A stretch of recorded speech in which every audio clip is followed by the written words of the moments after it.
listening to The Review on the OSG Sports Podcasting Network. Hello, everybody, and welcome to another episode of The Review. It's the Online Sports Guys College Football Podcast. This week, we start off with just me and John Fox. We're going to talk a little bit about what happened in week 0 in college football. And then a little later, Brother John Nelson will join us. We'll talk a little bit about the games coming in the first full week of college football action, where we've got pretty much everybody who's got a program playing. And of course, don't forget, we've got everybody's favorite segment. That's College Football on a Budget, where we tell you how to get into a college football game, where you can go to get in for $10 or less, or roughly the price of a stadium cup full of your favorite refreshing beverage that's non-alcoholic, because beer costs more than $10. Well, John, we got the college football season off to an interesting start. Your first game of the season ended up being pretty much a barn burner. Iowa State gets the win on a last-second field goal in Dublin, Ireland. Did you get a chance to watch any of that game? Iowa State 24, Kansas State 21. I did finally. We made it, and pretty much, I think what you would want if for all involved, except for maybe Kansas State. But a terrific representation. I mean, despite the weather and everything, of what a good college football game is about. The teams were good. I don't know if it's really going to matter that much at the end of the season, because of a strange neutral site game with some weather problems, and came down to a play here or there where you had to decide what percentages you're going to play. But really, you really can't ask for much more than what you got. I'm sure many people are pleased. Yeah, I didn't get to watch all of the game. I got to watch a chunk of it, though. There was a little bit of a case of early season fumbleitis there in the first half. Both teams turned the ball over quite a few times. Yeah. It looked like very much their first game of the season. Both teams weren't particularly sharp. But Iowa State ended up pulling out the win in a game that's very similar to most of their games seemingly over the course of the season, where they kind of don't look like they were doing anything particularly dominant, yet they end up squeaking out a win. Yeah, I didn't even realize that Matt Campbell had been there for 10 years. And what a job that's been done there. When you and I were younger, I mean, Iowa State football was sort of a joke. I mean, Iowa would crush them every year. You maybe had Troy Davis with a great season here or there, but now, I mean, they're a legit, sustainable operation, and they can hold their own with about anybody. So I mean, it's pretty cool stuff, and like we'll likely talk about later. Yeah, week 1, it's great to get the win, but the teams, you never know week to week how things are going to develop, and these teams may look somewhat different, 3-4 months from now. Oh yeah, I suspect particularly once you get down to week 9, 10, or 11, they're going to look a lot different than they did in week number 1. And yeah, shout out to Matt Campbell for sticking it out. He's been passed up. He's passed up several opportunities to move on to other schools to stay at Iowa State, and has had a lot of success there. Your second game of the day, another barn burner, UNLV and Dan Mullen getting the win over Idaho State in a little bit of a shootout, 38-31. Yeah, we were joking last week about Idaho State using it as a recruiting pitch to people, so they could get to go to play at Allegiant Stadium, but that seems a little too close to for comfort to me for UNLV. We'll see if that's just the first game, or if this is that's what the season's going to look like for them. By the way, that was my wife trying to get the dog to come in the house. The dog was already in. Yeah, it was interesting. A lot of big numbers put up in that game. As we flash over here, Anthony Calandria, your quarterback for UNLV, 15 for 21, $195. But the big numbers for the Rebels, Jaden Thomas, and I probably said his name wrong, I'm sorry. 10 carries, 147 yards and 3 touchdowns. That probably your difference maker right there. Yep. Idaho State put up some big numbers passing. Jordan Cook, 30 for 50, 50 pass attempts in game number one. Yes. 380 yards and 1 touchdown, but 3 interceptions. Yeah, he'll be spending some time with an ice pack on that shoulder, I have a feeling, after week one like that. Your third game of the day, the Kansas Jayhawks get on the board with a big win, 31-7 over Fresno State. And again, a game there weren't huge expectations going in. Jalen Daniels for Kansas, 18 for 20, 176 yards and 3 touchdowns. That's talk about an efficient game. And they're one of my teams. I've been saying week after week that they're good. I am not surprised that they covered. I'm not surprised that it wasn't close. And they are a team to watch in the wide open Big 12. They're they're not going to be an easy game for anyone in that league. Yeah, the defense pretty strong too. They gave up a mere 37 yards rushing on 29 carries to Fresno State. Yeah. That's a telling statistic right there, and probably a big reason why they didn't seem to have much problems with the Bulldogs. Yeah. Moving on down the list, Western Kentucky and Sam Houston playing at Western Kentucky's house. Big win for WKU, 41-24. Not really too much to say about this game. It kind of went about as expected. Western Kentucky is pretty good, but they also have a quarterback with one of my favorite names, Maverick McIver. Yes, his first name is Maverick. And he throws the ball a lot. 33 for 51, 401 yards, 3 touchdowns for the Hilltoppers. Yeah, John Nelson had this one pegged on last week's show. It played out pretty much how he said it would, and not much to add from my standpoint on that. We're going to have to check in on the Hilltoppers over the course of the season because I am really curious to see how Mr. Maverick plays over the course of the year. Plus, I just like saying his name. Yes. And your final game, another nail biter. Stanford takes the trip out to Hawaii and loses their opener under interim Stanford with interim head coach Frank Reich. They lose on a last-second field goal. Hawaii gets the win. They go to 1-0. The Rainbow Warriors win 23-20.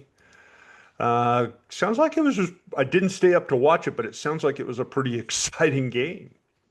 Yeah, after we got back last night, I watched toward the end. Yeah, Hawaii was favored by 2.5. It played out just like that. Bad news for the ACC getting this one on the books, even though Stanford was an underdog. And Frank Reich continues to live off of his game against the Houston Oilers back in January of 1993. So I don't know if he's a quarterback whisperer anymore, but his last few stops have not been what people have hoped. He's not even the full-time head coach there. He's No. just doing Andrew Luck a solid by being the interim head coach until he can find somebody to replace the fired Troy Taylor, which I find very odd, but fascinating at the same time. Yeah, the breakup of the Pac-12 has been a disaster so far for Stanford. I think they are miscast in the ACC, and obviously their academics are off the charts, but they do have a football problem at the moment. Yes, and it's been proven in the past you can win there with the right coach. But I don't think they've had the right coach since the right coach left several years ago. Agreed. Want to move on. That kind of covers all the games from this past weekend, and enough just to kind of whet your appetite for the full week of games coming up next week. I want to talk about a little news nugget that dropped late this week. And that's the SEC making a change, breaking tradition, and doing something they said they would never do, adding a ninth game. Was this something that they needed to do out of necessity with the way the college football world is currently revolving, or are they just doing it to kind of grab a little bit more money? Maybe a little bit of both. I mean, you live down there. We know a lot of people down there too. Those that extra non-conference game where they can make a fortune and bully someone uh, is gone now. So it's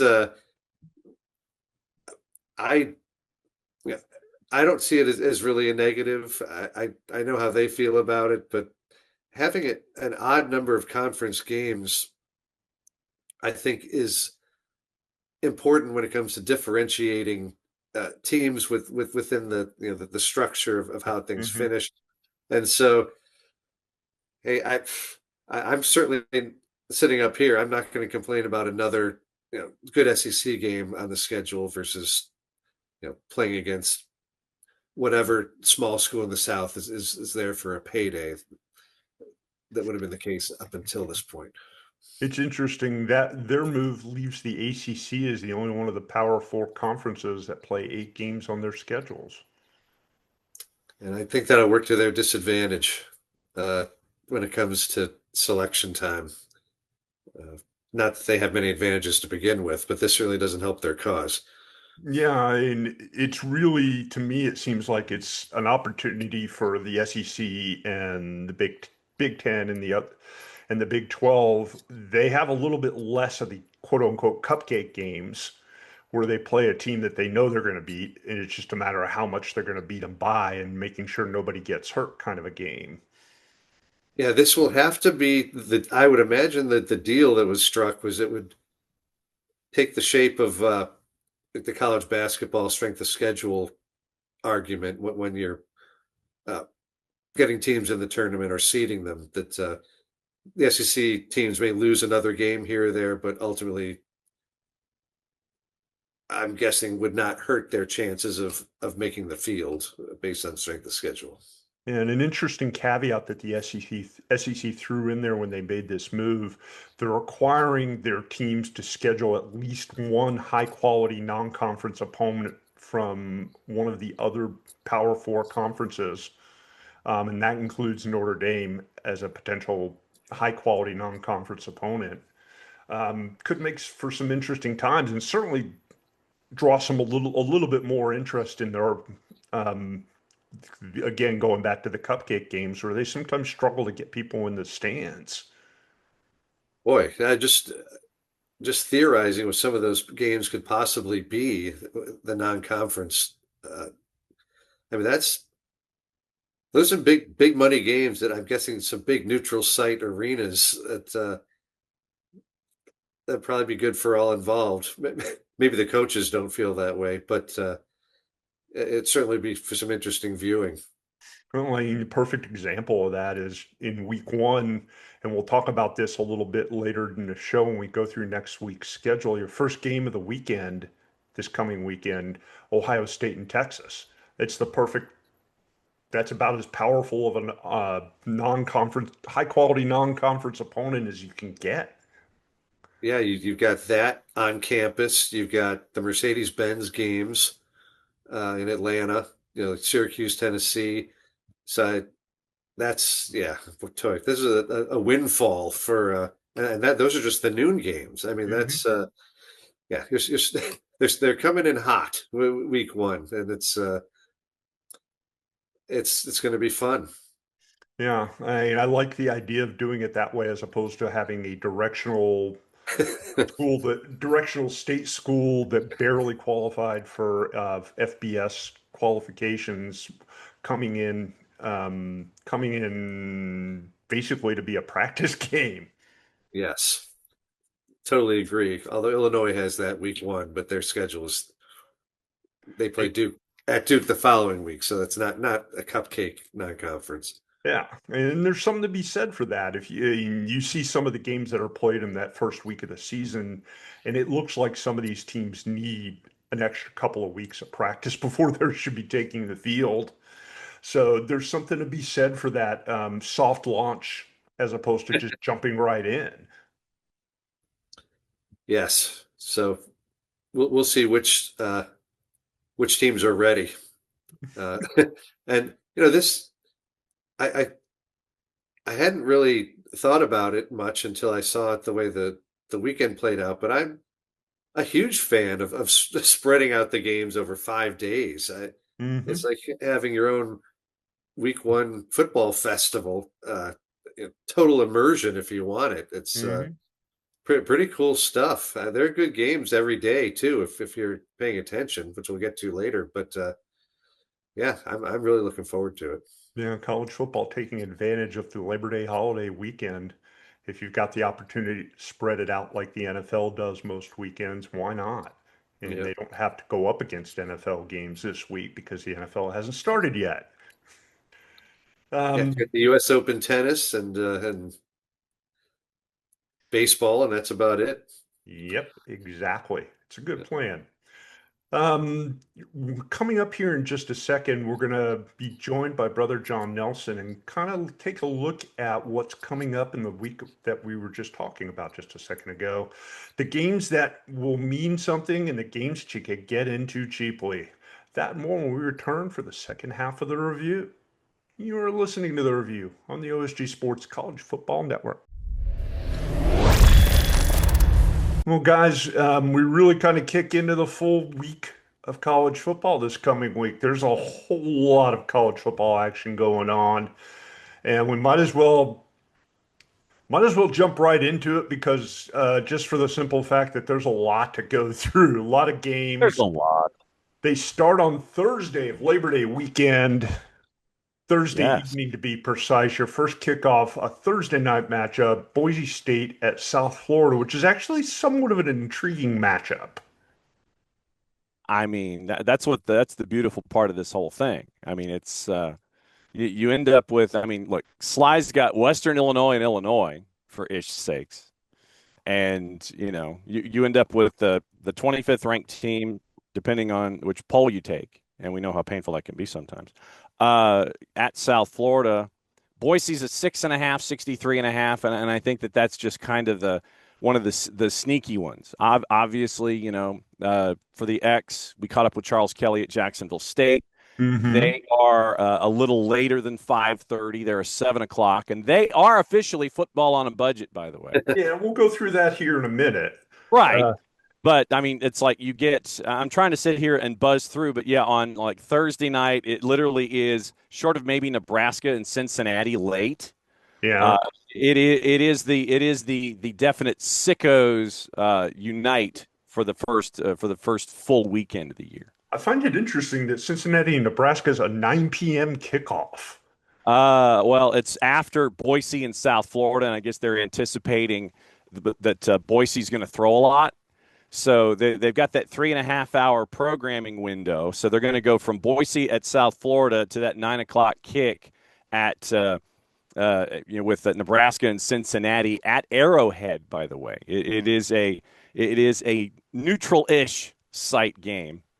And, of course, it might be a neutral-ish site game by the time we're talking about it next week. But Well, Nebraska, that explains the fact that it's a 9 p.m. kick Eastern time instead of what it actually is, which is 8 p.m. 8 Central local. time, Yeah, 8 local. Yeah. So, which is a more reasonable kickoff time. But other than that, there's not a whole lot of interesting stuff on Thursday. Some directional schools playing. You got games like East Carolina at NC State, yeah, that Central one. Arkansas playing at Missouri. How do you not have Central Arkansas and Missouri as interesting, sir? For a They don't. variety of reasons. Well, and it is not juice boxed. So that one can be just straight up enjoyed. Delaware State and Delaware can be straight up enjoyed. There's no line on that one either. Delaware Juice State and Delaware playing. Oh, wow. The Yes. Battle of Delaware. Yes, it is Hornets and Blue Hens, and Kat Wilkerson, Wilkie's better boss. She gets to start her season and just gets to watch it. I mean that's where we are on Thursday, man. Yeah, it's a game on the plus. Friday, the matchups aren't really too much better on Friday. How can you not enjoy Tarleton State and Army? Real easily, just by not turning it on the TV. Oh, come on. It's the first game in the barn at 6 o'clock on Friday night. Come on now. Yeah, I'd rather wait a little bit. There are a couple of intriguing matchups later in the evening. Auburn travels to Baylor. Well, wait a minute. You skipped one. What's that? 7:30 Eastern. Sly, if you would, please, sir. Well, this is a review special. You have a directional school. It's on Peacock, Mm-hmm. and spoiler alert, it's football on a budget. So that this is a must see for all It ardent covers followers pretty of much the all of the show. buttons. Well, get this. Illinois right now, as we're talking, is a 46.5-point favorite. They're actually putting juice boxes on this one. And a total. I don't think they've been that much of a favorite since Red Grange was there. That is a big number. I'm saying. And the total 63.5. And if you want to go, by the way, we might just end up blending both of the segments here. Since Sly mentioned football on a budget, get in price at Memorial Stadium in Champaign, Illinois, $6. Six. I've gotten emails recently that upgrades have been made to the concessions there, that they're now serving Yingling in the stadium and Jersey Mike's, among other things. So for $6 to get in, I'd say A plus. Yes, absolutely true. Could you imagine a Yingling, a Jersey Mike's, and football on a Friday night for $6? That about That's covers a serious it, bargain right there, kids. covers it, man. Let's see. So, all right. So you mentioned 8 o'clock. Sorry, Auburn and Baylor. McLean Stadium. Auburn, for some strange reason, is favored. It's 2.5. And Yeah, this is a toss-up game if I've ever seen Well, one, yeah, especially in week one. Yeah, and the total 57.5. Basically, when someone's a 2.5-point favorite for educational purposes only, basically the juice box purveyors think it's a push. Basically, they're just like, yeah, whatever, and so they slap a 2.5 on it, and then there you go. And somebody's going to win, and Auburn comes first in the alphabet.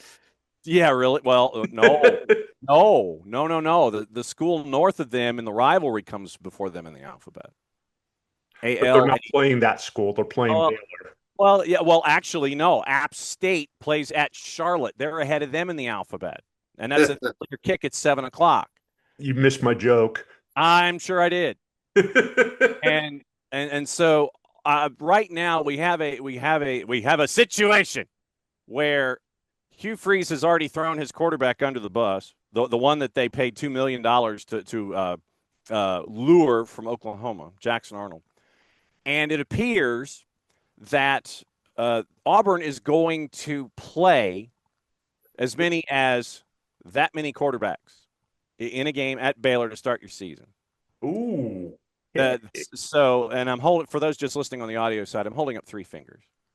And this might have worked for Mordecai Brown pitching, but I don't think this is going to work for quarterback situations in week one when you're on the road at Baylor at McLean Stadium, get in price $111. I did not have this one, neither did the boss, as a check mark to the left of the dash. So I will be intrigued what Dave Aranda has to think about this one. But, this one, unless you're a diehard or you have a reason to watch, perhaps there are other games that you could partake. John Fox, that sounds like a bullpen game to me. Yeah, if Baylor wins, it might be useful to a team like Kansas State. Mm-hmm. And the Big 12 in general. That would be a good one for the Big 12 to have on the books if they can pull that off. I really like the Georgia Tech at Colorado game. Yes. Georgia Tech may just go up there. It's the altitude, the style of play. Georgia Tech could maul them. It's really interesting, worthy of an 8 o'clock primetime game.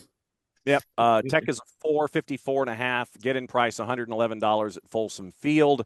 And there are 2 schools of thought traditionally when it comes to playing at altitude. Either you go in way early to get acclimated, or you kind of parachute in, go to the game, do the game, and go home. I will be intrigued as to which approach Brent Key has for Georgia Tech, but this is to Sly's point. I think that this one's a fun one out of the blocks in week one in Colorado, and so Georgia Tech's is a Cinderella pick for a lot of people this year. as a team to watch out for in the top 25. Yeah, I mean, I could see them, yes, obviously as a top 25 or Cinderella. I don't know how you would add top 25 to that particular category, but no, expectations are high for Brent Key at Georgia Tech.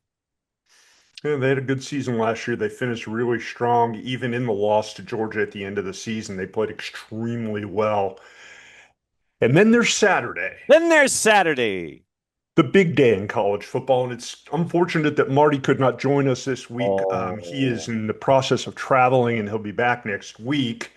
But your marquee matchup is also your first game of the day. oh yeah. That being Texas goes to the horseshoe and taking on Ohio State on Big Fox. You're getting price for that one, by the way, $372. Ohio State a 1.5 sly, 47.5 the total. What do you think? I think that I'm sick of listening to podcasts about Arch Manning and what this game is about, and I'm dying to know what actually happens. So, for the love of Pete, we finally get to find out what the storylines actually are going to be. Mm-hmm. And John, you talked last week about teams that think that the wheels have fallen off and everybody should be fired after losing. This is a game with both teams with high expectations, a lot of new faces playing in a lot of new positions.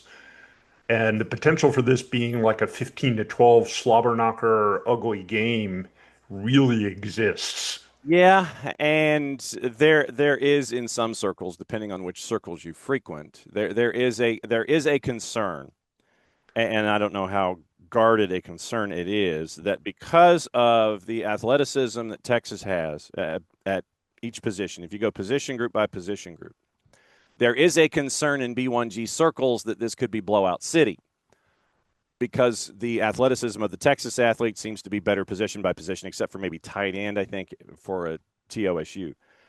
I'm intrigued. Is it going to be the case? Is it going to be that grinder, the mucker and the grinder that you're talking about? I think that probably halfway through the second quarter, we actually do get our first offense. I think that it's going to be one of those maybe 3-0 at the end of the first, and then somebody finally gets the engine warm halfway through the second quarter, and that's when things kick in. I'm thinking low first half, and then maybe you get closer and closer to the 47.5 as you get deeper into the game. I think that first half under might be one of the better plays. John, how hard is it to see a team and make a judgment or a statement on a team after 1 week, and especially when it's two teams that are with as high expectations as these two teams are, John Fox? I think it'll tell us some things. Some questions will be answered, but how it relates to what happens 4 months later, it'll be a quote resume game, and that the teams will change considerably from beginning to end of the season. So It's kind of, it's I'm. Yeah, you sit there and you have starting lineups that you anticipate, and it's like, okay, yeah, these are the guys that were best in camp, and then all of a sudden, maybe we got some stuff we got to work on. So I'm thinking that, yeah, the first game of the year, 1 versus 3, you're going to end up with folks that are sitting there going, yeah, we got to work on X, Y, and Z going forward. So not everything is going to be perfect, although that you're going to have the reactions from both sides. Everything is either fantastic and we're going to win everything, and the loser's going to go, oh my God, things are awful, and we're just going to be 0-12. Yeah, you got a lot of cupcake games Saturday in the afternoon time. A couple of intriguing matchups, though, as you go down the schedule. 5 years ago, this would have been a super marquee matchup. This year, I don't know about that. Uh, excuse me, your feature game on ABC at 3:30. Alabama travels to Tallahassee to take on Florida State. This could get ugly. Bama 13.5, 50.5, and the answer to that, yes. Let's move on. I'd like to talk about the game that precedes that on ABC for a sec. Yeah. If Syracuse and Tennessee gets a national audience for their noon game, the only competition, being Texas and Ohio State. But A neutral site game Syracuse, at that. yeah, Syracuse We'll learn a lot about them. They have a little more certainty, I guess, of what they're trying to accomplish versus sort of the mess that Tennessee had in the offseason. So I don't know if they'll be able to surprise them at all, but I think they'll be prepared. Yeah, I'm not a fan of that 13.5. I think that Syracuse covers that 13.5. 50.5, I don't know if you get there. Maybe you do late. Yeah.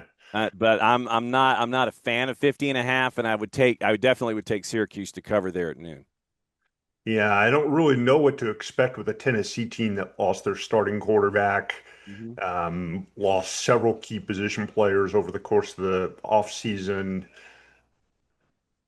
I don't know. One of the questions that they had last year was depth, and I don't know that they really answered them sorry, I was about to call them free agency, in the You're not transfer wrong. portal. You're not wrong. I mean, you're not wrong, Phil. But an interesting game, nevertheless, being played here in the home of the OSG, a beautiful Atlanta, GA. I'll give you a trap game at 3:30 before we move on. I know Go exactly for it. what's Let's going hear on. it. South Dakota at Iowa State, 3:30 on FOX. Iowa State coming all the way back from Ireland and having to prepare for a very, very tough FCS opponent in South Dakota. Line's 15.5, your total 46.5. This one could put a scare in Iowa State. If they don't put South Dakota away early, it could be a long afternoon. I would take South Dakota in that one to cover the 15.5. Exact game I was looking at and I feel the exact same way about it. That's a tough turnaround for Iowa State. See, there you go. Yeah, we get a couple other Clash of the Titan type games here as we go through the schedule, looking ahead to the coming week of full week of college football action. Your marquee game at 7:30 kicking off LSU against Clemson, the Battle of the Death Valleys. This one played in Clemson's Death Valley. Yeah.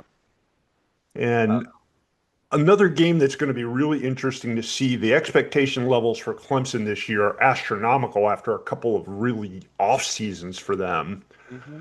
LSU, it's kind of might be very well be a make or break season for their head coach Brian Kelly. That team has disappointed a little bit over the last couple of seasons, but it's a very intriguing matchup. And by the way, your get-in price for that, if you can find a ticket, $311. Yeah. Clemson's a 457.5. LSU, so it's a battle of Death Valleys. It's a battle of Tigers. It's a battle of coaches people like to hate. And you've got in LSU a starting quarterback that is dealing with, I believe, patella tendonitis. And I don't know if that's necessarily a good thing for a quarterback. It's generally not a good thing for any football player. Right. So, in a drop back situation, if Garrett Nussmeier has to run for his life, it might be a long afternoon, long evening. And so I'm thinking Clemson covers the 4, and Sly, I don't know if they get to the 57.5, but I think Clemson covers the 4. Yeah, it's hard for me to envision Clemson losing a night game here. And it's also hard to envision a Brian Kelly-led LSU team going in there and winning. Yeah, so I'm totally with you on that. The number actually seems a little low to me, Clemson 4. To me, it seems like a touchdown or more. Yeah, I'm right there with you. By the way, as we go further down the sheet, 7:30 on Big NBC and on Peacock. I mentioned Michigan hosting New Mexico for one reason and one reason only. New Mexico is busting out the turquoise for the first time in decades. Turquoise is the color of choice in that part of the world, and it is gorgeous. So New Mexico wins the uni battle, but they're not going to cover. I mean, I don't know if they cover 37. Michigan will be interested for a train wreck factor all season long, but Mexico's busting out the turquoise. Get in price $84. Yeah, if they're gonna have a fumble game, this is not probably going to be it. But at least New Mexico will look really good while getting beat. Truth, absolutely. Worried about a lot of the Michigan fans being able to drive at night home from that game. That's sleep in their cars. Yeah, most of the lower bowl is 75 and over. Mm-hmm. Wow. Yeah. My joke last week landed flat, but I tried it again. Oh, that's Um, fantastic. much like Yeah. shooting basketballs, you must keep shooting. Yes, Yes. absolutely true. We look ahead at Sunday, couple of the rare occasion where we get Sunday and Monday games here in the world of college football. Two games on Sunday, one Virginia Tech at South Carolina. I don't know how intriguing that one's going to be, but they're playing it again here in Atlanta at Mercedes-Benz Stadium. It's a mid-afternoon kickoff.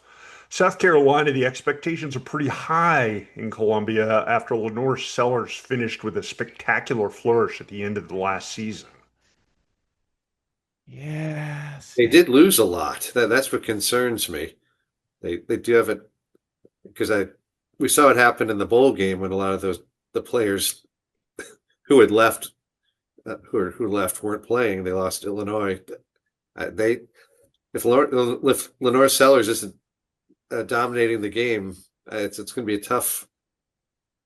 They might have a tough go of it overall. Yeah, I'm thinking that you're going to end up seeing once again from lane 8. You're probably going to end up seeing South Carolina making noise. I think they cover the 8 here with Virginia Tech, and ranked number 13. They're going to be kind of right there in it, right on the edge of the discussion, and so I think that this one they'll escape. I think that it's probably going to be a tougher road than folks expect, but I think they'll cover the 8, and I don't know if they get to the 49.5 though. In your night game on Sunday, Notre Dame and Miami being played at Hard Rock Stadium in beautiful Miami Gardens. That too could be a very interesting game. Miami with a new quarterback, Carson Beck. Yes, he ex of the University of Georgia. Mm-hmm. Notre Dame with a whole slew of new players, but yet they're ranked number 6 going into the season. Miami ranked 10th in the preseason poll. I'm not sure either one of these teams really are worthy of that high of a ranking this early in the season, but we're going to see what we're going to actually see if they are in an unopposed game. Nobody else there, nobody else playing at that time. You're forced to watch Catholics and convicts, sir. I'm not. I'm looking forward to missing that one at the being at the music festival next weekend. So Atta boy. yeah, I'll read about look at the box score the next morning. There you go. Yes, and then your final game of the weekend, TCU at North Carolina, the Bill Belichick era debuts at Oh Neyland boy. Stadium. Yeah, I'm hitting the And remote. this one's on ESPN. I suspect there's going to be some people watching, hate watching maybe, watching looking for a train wreck. TCU could be a little bit of a surprise good team this year. North Carolina, honestly, I have no idea what to expect. I think Trainwreck is probably the best thing to anticipate, and I would also anticipate that Bill Belichick Sly is not going to be doing the halftime interviews on the exit or the entry getting ready for the third quarter. I believe that is going to be set for his son all season long. Yep, and I believe they sent a team to Dallas this past week to watch TCU's practices. Man. Yeah, masquerading as a crew working on a production that would never shoot practice, but was just shooting in the press box. Gee, this is a pretty press box. Hey, what's this with the glass in the windows? Hey, is that a flip? Is that a flip switch, or is that a window that goes north and south, or do they actually open out? Let's find out. The very obscure reference for you, if you've seen the movie Everybody Wants Some, the Richard Linklater movie, they reference Pete Ward, super scout for the Reds, who can be anywhere within view, painting houses or whatever. And I believe that sort of situation could have been in Dallas. Mm-hmm. Absolutely. I'm surprised Connor Stallions hasn't made it to to the coaching staff at North Carolina. Hey, look, well, I mean, he's got that show cause he's got to get through first, but maybe if he just wears a mustache, best Bobby Valentine impression, maybe he could get away with it. But he is very active on the 280 character app, by the way. Yes. Guys, we only have a few minutes left. I want to go through everybody's favorite segment returning for the 2025 football season, and that's college football on a budget. Yes. We tell you where you can go to watch a good college football game for usually under $10, or Correct. roughly the price of a very large Stadium Cup soda, Yeah. which I meant to grab before I started the broadcast, but I Oh, forgot. So we'll just have to see what John's doing and go with that. correct. I'll start off back on Thursday. We talked a little bit about Jacksonville State and UCF. You're getting price at FBC Mortgage Stadium in beautiful Orlando, $9.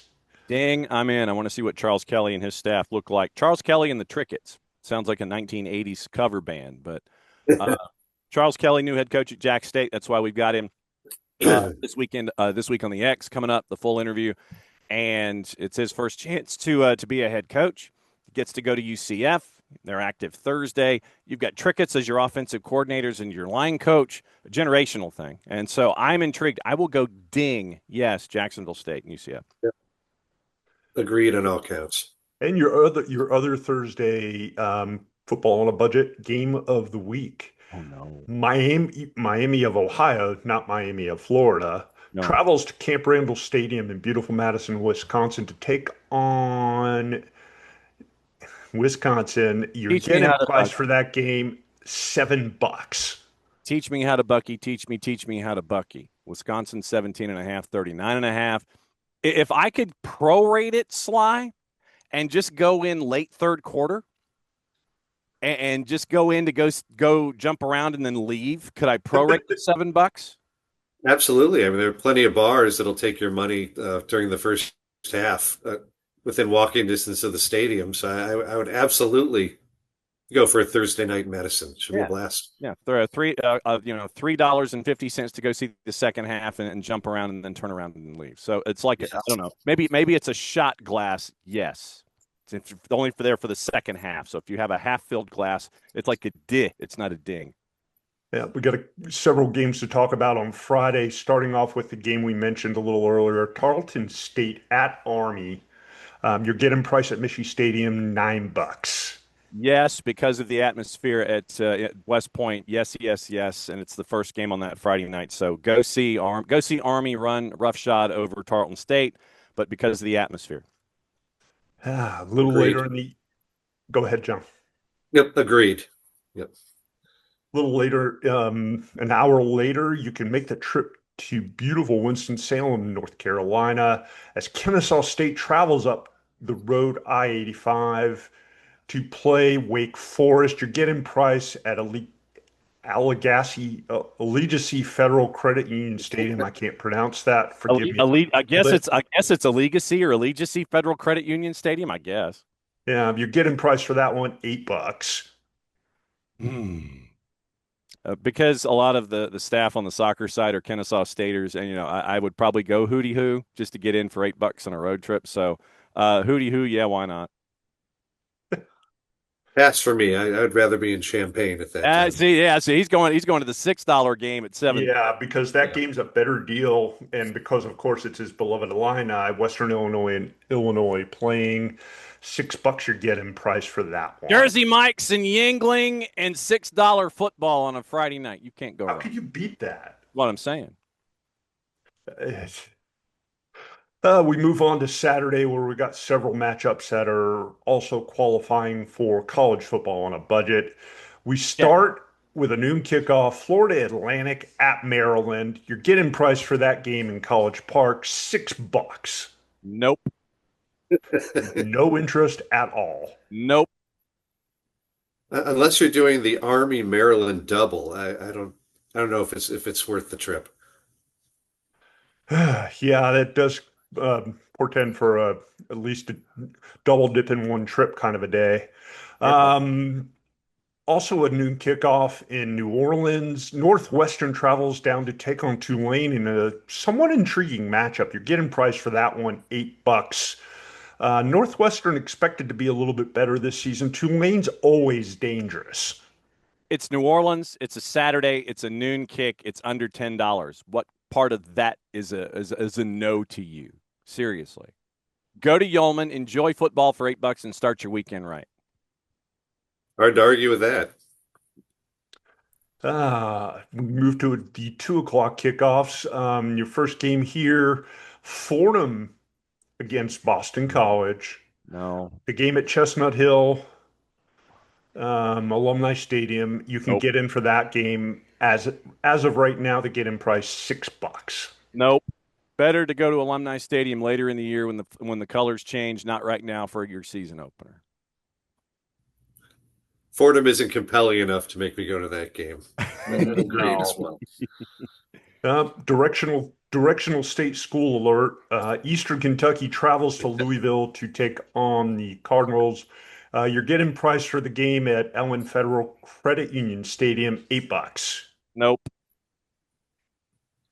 Too hot there this time of year for that. Yeah, really. I mean, especially if you're already in New Orleans. I mean, if you're in New Orleans watching $8 Northwestern Tulane game, why would you go to Louisville to see EKU in Louisville? You're already occupied. Yeah, there are a handful of games here that are $10 to get in if you really want to go. Alabama A&M at Arkansas. The band at the halftime, the band better be there. That would be the price of admission on its own. The Alabama A&M band, absolutely. Yep, Coastal Carolina at Virginia, also a $10 game. Eh. We go a little further down the list. Charleston Southern at Vanderbilt. You're getting priced there at the new and improved First Bank Stadium on the Vanderbilt campus, $7. Start your night at Charleston Southern and Vandy as Diego Pavia has his another senior season, and then finish on the boardwalk. What can go wrong? Similar situation to the New Orleans game in New Orleans. Yes. See, absolutely. Yeah. Well, we got a game in Marty's neck of the woods. Oh. East Texas A&M at SMU. The get-in price at Gerald J. Ford Stadium, $9. I mean, if I'm going to see Marty and we have nothing going on at 9:00 Eastern, I would say yes. East Texas A&M, by the way, I believe they were Texas A&M Commerce in a past life, and so they are now FCS going to SMU. $9. Like I said, if I'm going to go see Marty and we got nothing else going on, then I would say yes. Other than that, it's 16th ranked SMU and there are no juice boxes.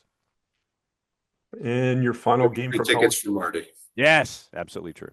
Your final game for college football on a budget, Colorado State at Washington. You're getting price at Husky Stadium, $10. Hey, look, the Husky Navy and the atmosphere that is there. It's a Husky Stadium in Seattle. Washington's a 2052.5.